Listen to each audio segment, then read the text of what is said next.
আমি শুনেছি উনি বলেছেন যে যেহেতু একটা অভিযোগ এসছে এবং পুলিশ তদন্ত করছে, সেই তদন্ত যাতে ভালোভাবে হয় তার জন্য উনি চেয়ারম্যানের পদ থেকে সরে দিয়ে এটা একটা মানে বলা যেতে পারে যে সৌজন্যর পরিচয় দিয়েছেন বা সাহসিকতার পরিচয় দিয়েছেন পদত্যাগ করে।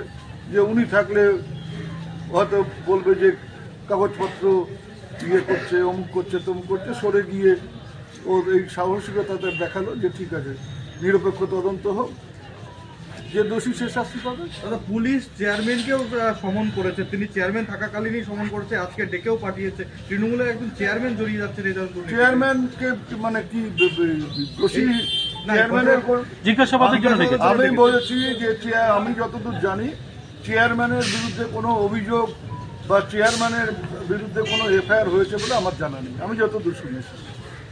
জিজ্ঞাসাবাদের জন্য ডেকেছে, সাক্ষী হিসেবে অনেক সময় ডাকে।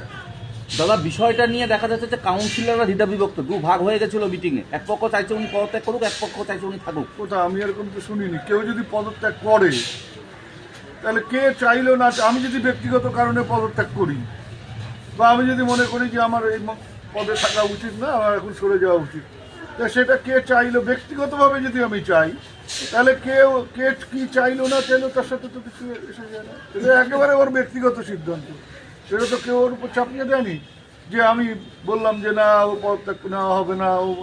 ও নিজের মতো করে পদত্যাগ দিয়েছে। দলের ভূমিকা কি, দলের কি সিদ্ধান্ত? দল দলের মতো কাজ করে যাচ্ছে, দল দলের মতো লক্ষ্য করছে সব ব্যাপারটা।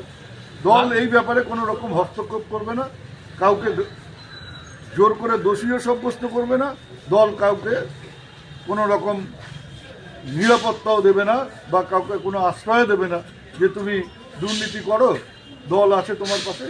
দল এই কাজ করবে না। এবং এটা পরিষ্কারভাবে বলি যে এফআইআর হয়েছে সেই এফআইআরগুলোর ব্যাপারে দল ওয়াকিবহাল বলেই এফআইআরগুলো যথাসময় পৌঁছে গেছে থানায়।